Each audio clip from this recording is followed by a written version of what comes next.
তিন কারণে হাসিনার পতন হয়েছে। উলামা ইকরামের জেলখানায় চোখের পানি আর নফল নামাজ আর নফল রোজা। আর এই ছোট্ট কচি কাঁচা বাচ্চাগুলিকে আল্লাহ পাক আবাবিল পাখি হিসাবে নামাই দিয়েছিলেন, ঠিক কেন? জেলখানায় আমি দেখেছি কেউ কেউ 9 মাস একটানা নফল রোজা রেখেছে। উলামা ইকরাম 9 মাস জেলখানার খাবার খেয়ে।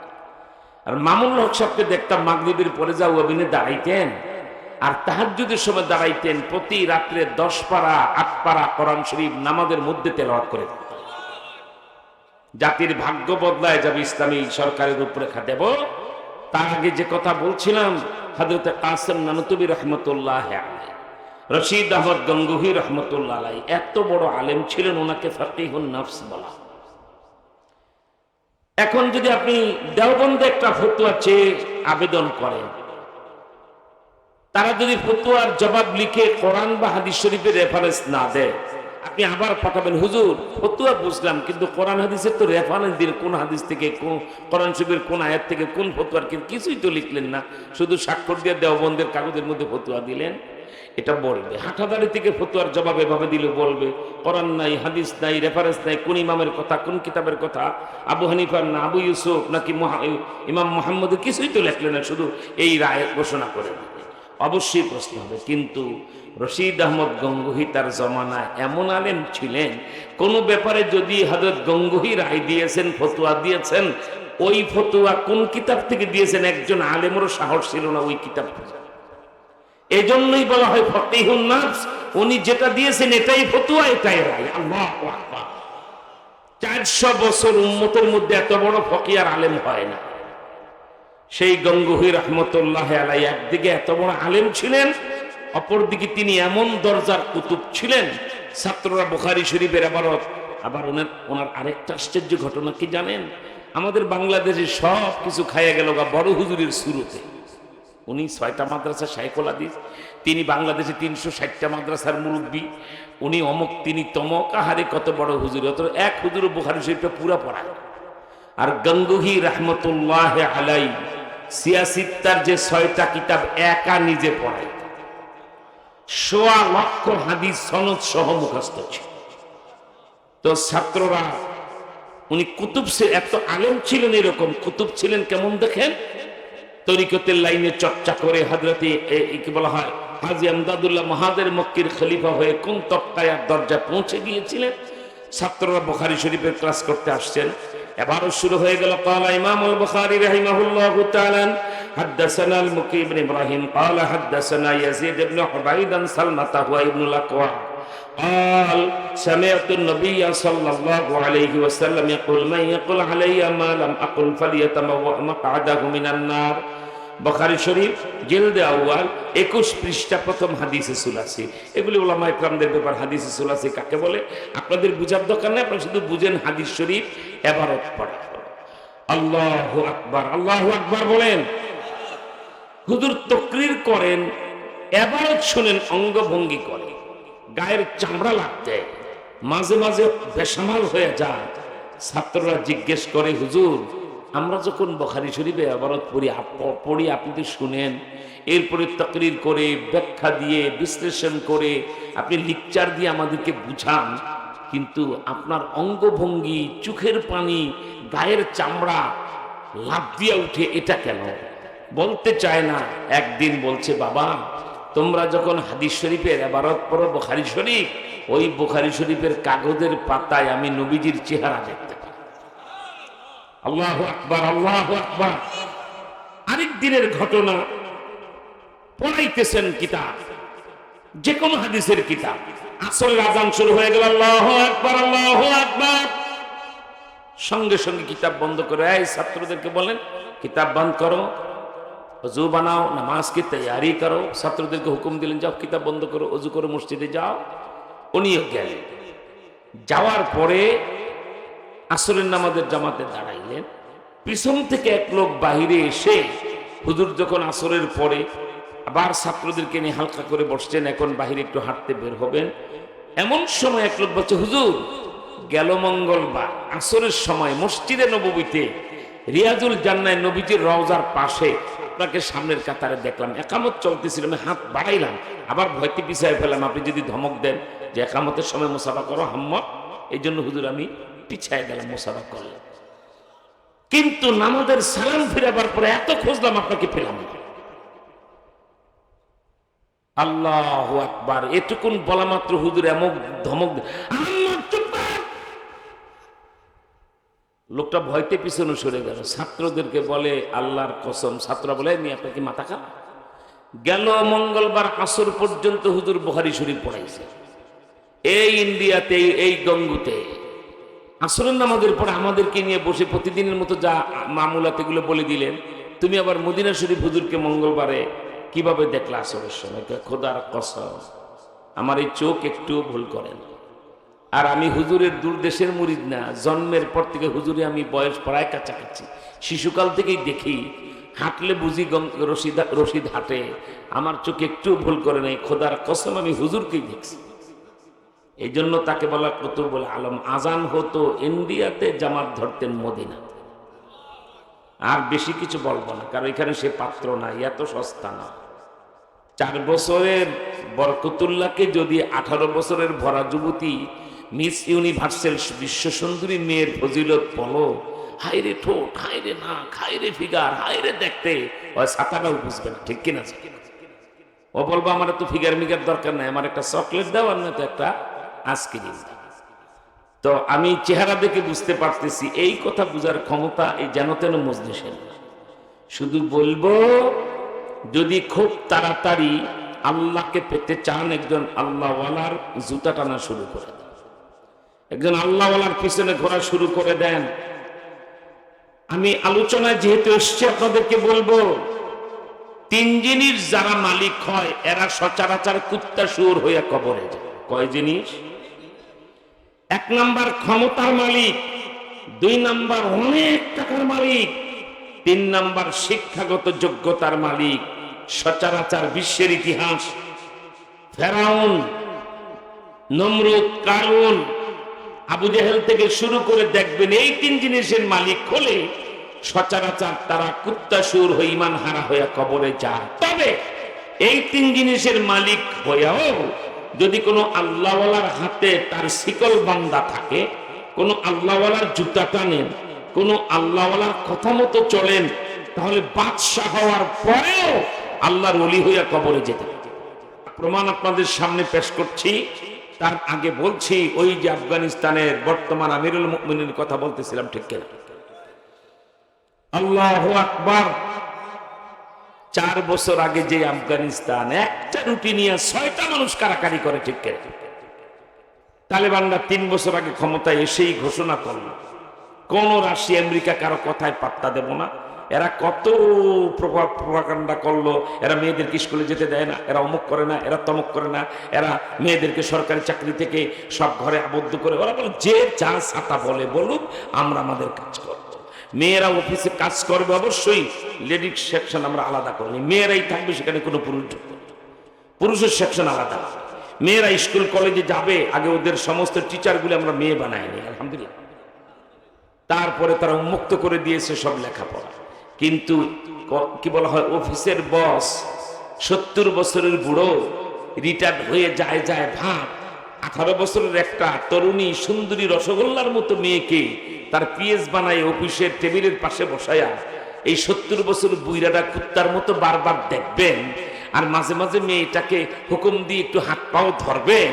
এটা ইসলাম অনুমোদন করে না, ঠিক কিনা? এই যে আমাদের দেশে সরকারি কর্মকর্তা যারা হয়, বিভিন্ন অফিসের বস যারা হয়, এরা কুত্তা শুয়োর কেন হয়? এদের একটা স্ত্রী, ঘরে সাইনবোর্ড, এদের অফিসে একজন স্ত্রী, এদের ওই কেবল বিমানবন্দরে একজন, সিঙ্গাপুরে যায় তার নিজের বিজনেস পারপাসে, সেখানে আরেকজন। অর্থাৎ এক কুত্তার যেমন বউর শেষ নাই, এ সকল কুলাঙ্গারদের নিজের স্ত্রীর কোনো শেষ নাই, ঠিক কিনা? সেটা ইসলাম হতে দেবে না, ইনশাআল্লাহ। জোরে করেন। মেয়েরা মেধাবী হবে, ডাক্তার হবে, ইঞ্জিনিয়ার হবে, মেয়েরা অফিস আদালতে চাকরি করবে।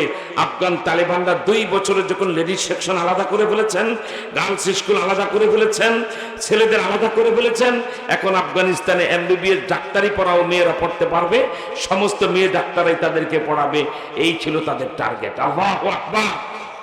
কত কি বললো রাশিয়া আমেরিকা ইউরোপ, ওরা এমনই বাপের বেটা, পাত্তাই দেয় না কাউরে, ঠিক কিনা জানে কন? সেই দিনের নবীর সাহাবীর ইতিহাস তাদের জানা।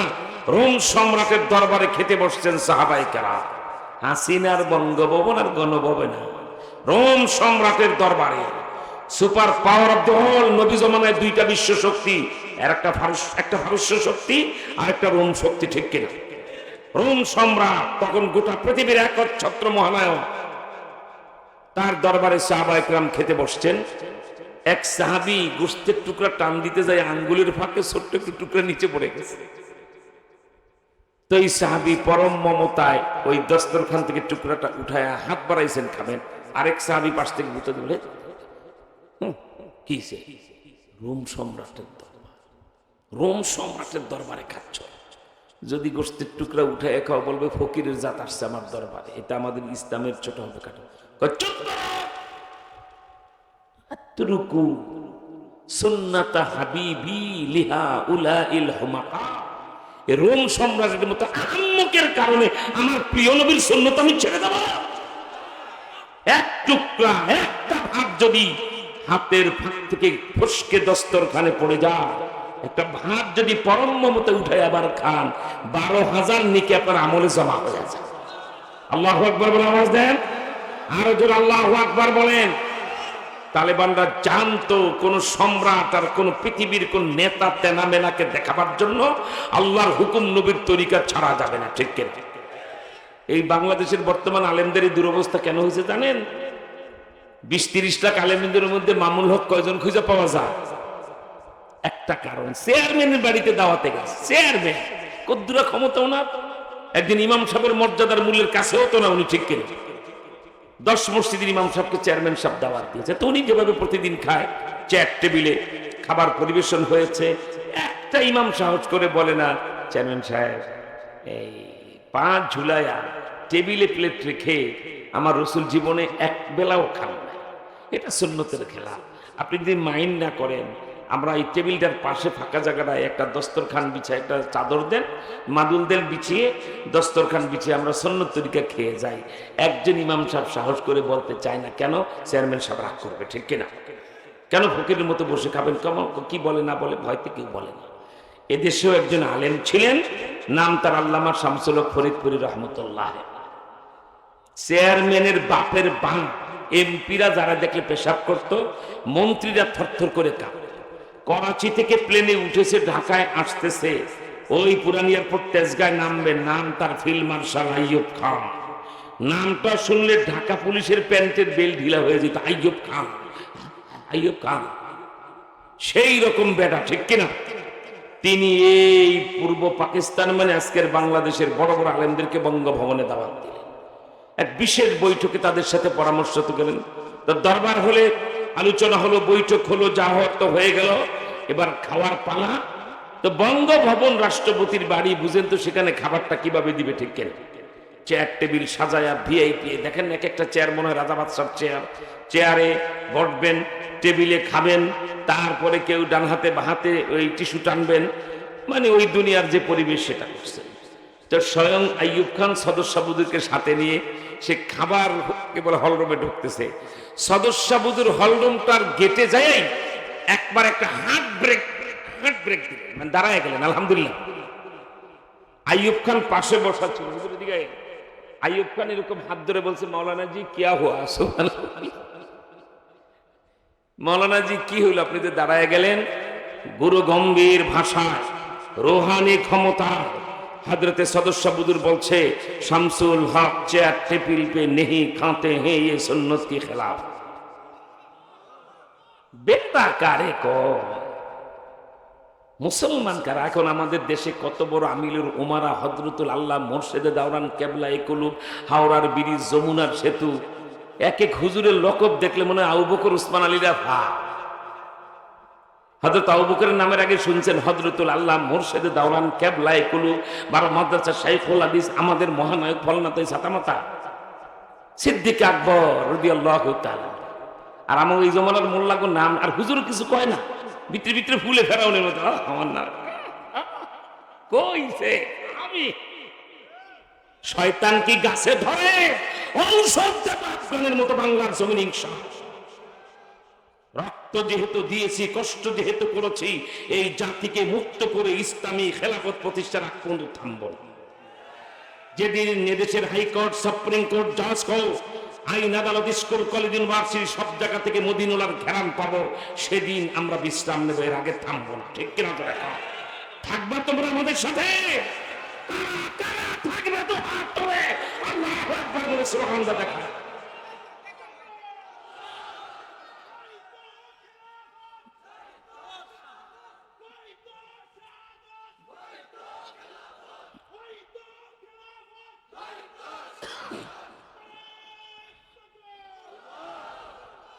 আল্লাহ তুমি কবুল করো, জোরে করো।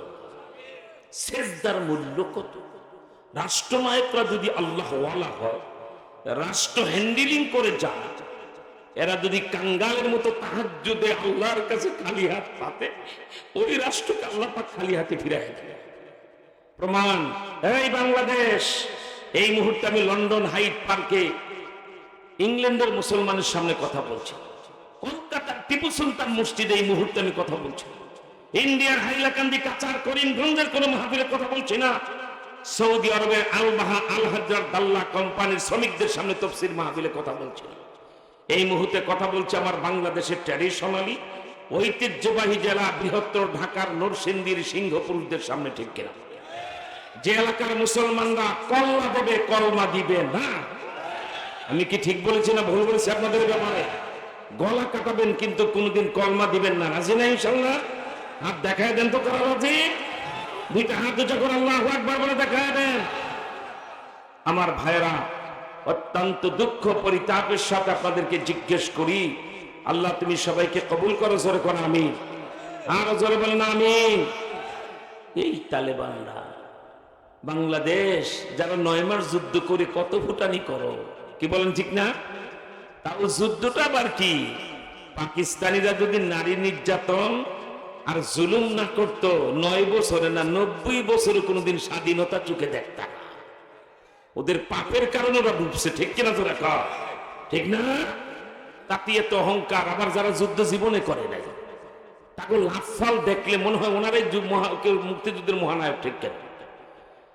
কালুরঘাট রেডি স্টেশনে যে একটা বেড়ায় কয় আমি মেজর জিয়া, বোঝা I am declare major Zia. ঠিক কিনা? একটা লোক যুদ্ধের ঘোষণা দেয়, তারে কয় রাজাকার। আর যার গোষ্ঠীর মধ্যে একজন মুক্তিযোদ্ধা না। চ্যালেঞ্জ, শেখ মুজিবের কোন ছেলে মুক্তিযোদ্ধা না, শেখ মুজিবের 2 মেয়ে মুক্তিযোদ্ধা না, শেখ মুজিবের বউ মুক্তিযোদ্ধা না। আর উনি তো এমন মহানায়ক, যুদ্ধের মধ্যে লড়াই না করে শত্রুর হাতে ধরা পড়ে আফগানিস্তানে পাকিস্তানের কারাগারে যে মজা করে খান আর ঘোরেন, এটার নাম যুদ্ধ নয়। সেনাপতি তাকে বলে সৈন্য ছেড়ে আমি ময়দান ছেড়ে যাব না। ঠিক কিনা বলে? কে বলছে আপনাকে 25শে মার্চের রাত্রে বাড়িতে পাঞ্চাবাইতে আপনি চুপে ইন্ডিয়ার বর্ডার ক্রস করে চলে যেতেন, ইন্ডিয়ায় বসে হ্যান্ডেলিং করতেন যুদ্ধ, তবে বুঝতাম আপনি যুদ্ধ লড়াই করতে চান। ঠিক কিনা? বাস জাতি সব জানে, বিচার আল্লাহর মায়ের, দুনিয়ার ভাই। কে বলেন ঠিক না?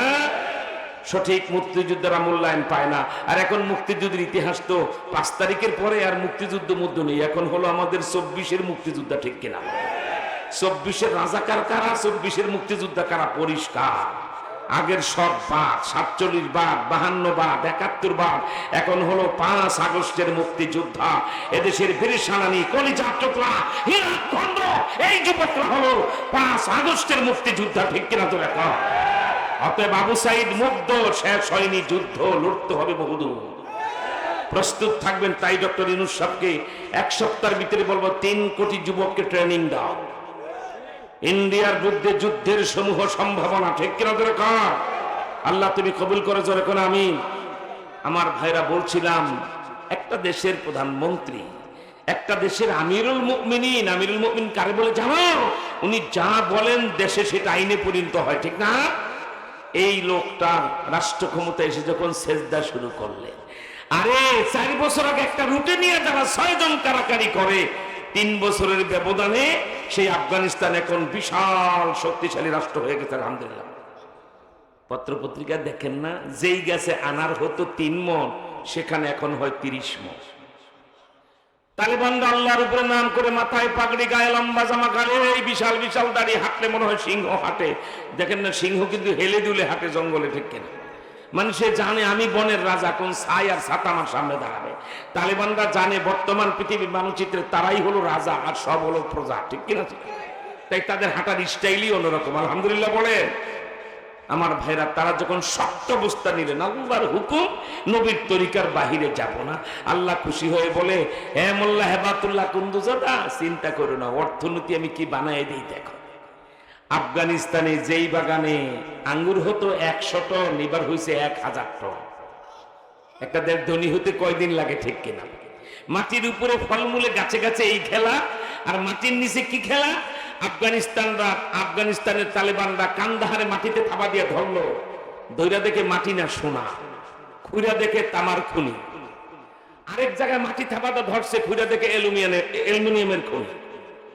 আরেক জায়গায় তারা বামিয়ান পাহাড়ের পাদদেশে মাটির নিচে থাবাটা ধরলো, মাটি উঠাইয়া দেখে এখানে তেলের খনি।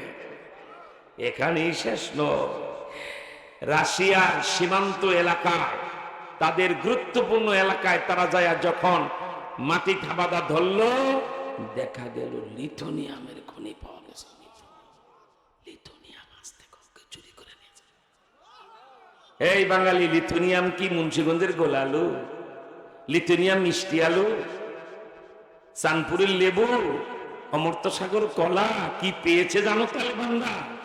লিথুনিয়াম মানে সেই পাথরের নাম, যেই পাথর এক টুকরা 1 মণ স্বর্ণের চেয়ে বেশি।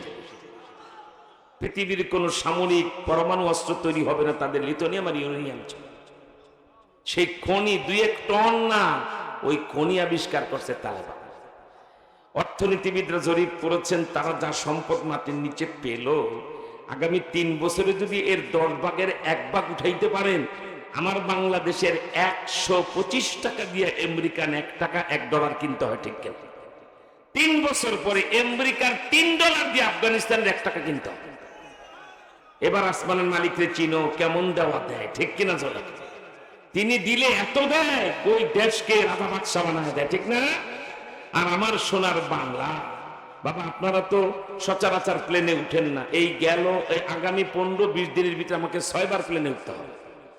ঢাকা, চট্টগ্রাম, ঢাকা কক্সবাজার, কক্সবাজার টু ঢাকা, ঢাকা কি বলা হয় যশোর, আবার Jessore to Dhaka, Dhaka to Saidpur, Saidpur to Dhaka.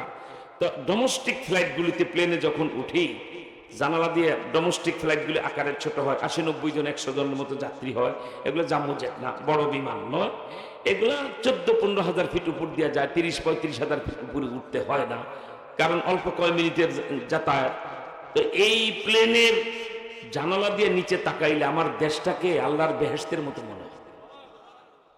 যখন ঢাকা চিটাগং যায়, এই যে ক্ষেত ভরা ফসল, আবার সামনে গেলে সাগরের বাঁকে, এরপর নদীর ফাঁকে ফাঁকে কি ফসল আদি, আল্লাহু আকবার, তাজরি মিন তাহতিহাল আনহার, আল্লাহু আকবার। ওহুয়াল্লাযী মাদ্দাল আরদা ওয়াজআলা ফীহা রাওয়াসিয়া ওয়া আনহারা।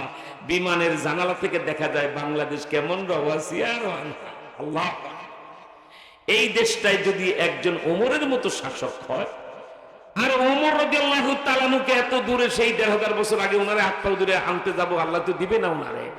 এই বাড়ির পাশে আফগানিস্তানের মোল্লা হেবাতুল্লাহ কুন্দুজাদার মতো যদি একজন প্রধানমন্ত্রী হয়, 10 বছরে বাংলাদেশ পৃথিবীর শ্রেষ্ঠ ধনী রাষ্ট্রে পরিণত হয়ে যাবে। ওই রকম একজন প্রধানমন্ত্রীকে আপনারা চান? কারা কারা চান হাত তুলে দেখান তো, আল্লাহু আকবার বলে। আল্লাহ তুমি কবুল করো, জোরে করে আমিন। আমার ভাইয়ের, আমার আলোচনার এই পর্বের শেষ বক্তব্য, এরপরেই বুখারী শরীফ জিলদে সানি কিতাবুত তাফসীরের লম্বা একটি হাদিসের ভাব অর্থ পেশ করে আপনাদের বিবেকে প্রশ্ন রাখবো, নবীজি যদি আমাদের দুনিয়া আখিরাতে এত উপকার করে, আমরা তার ঘরে মাদ্রাসার দিন টিকাইতে কি উপকার করব, ঠিক কিনা? তার আগে আপনাদেরকে ইসলামী সরকারের রূপরেখা দেই ইনশাআল্লাহ। আপনারা যদি ঐক্যবদ্ধ থাকেন, মাথায় টুপি নাই, গালে দাড়ি নাই, মুখটা পানি লয় না, গালে ক্লিন শেভ করে, এরপরে আজান দিলে মসজিদে যায় না, এমন কোন কুলাঙ্গার বাংলাদেশের মূল মন্ত্রী হতে পারে।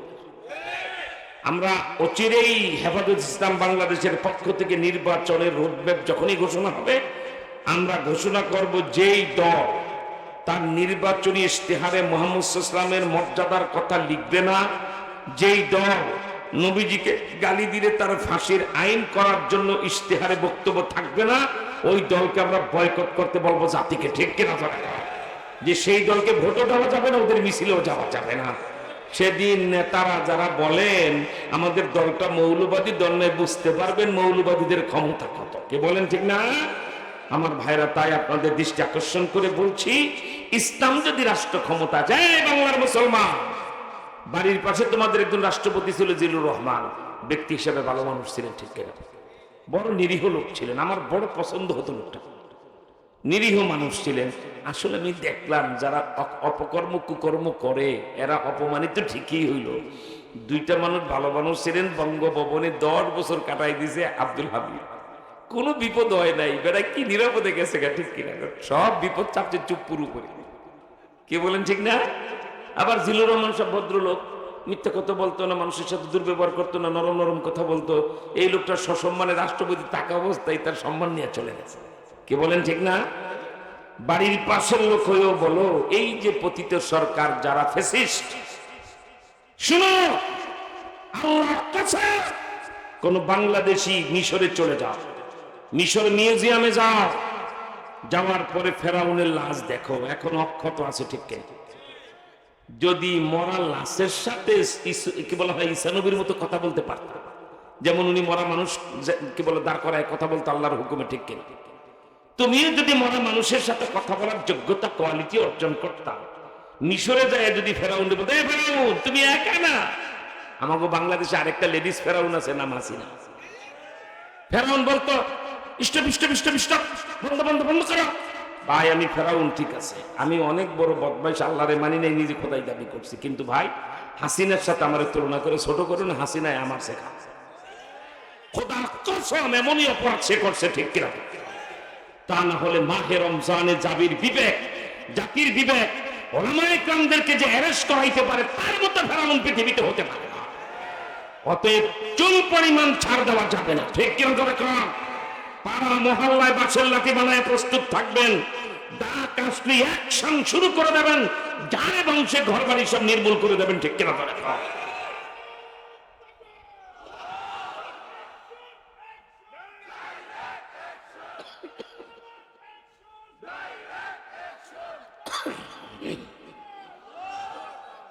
একজন চেয়ারম্যান, তার দাপটে এলাকায় মানুষ রাস্তা দিয়ে হাঁটতে পারতো না, ঠিক কিনা? চেয়ারম্যান দেখে কি গলা শুকাই দিত মানুষকে, কি আতঙ্কের চেয়ারম্যান, ভাব ভঙ্গি আর কি, চেহারার হালত কি, মনে হয় যেন ফেরাউনের খেলা তো ভাই।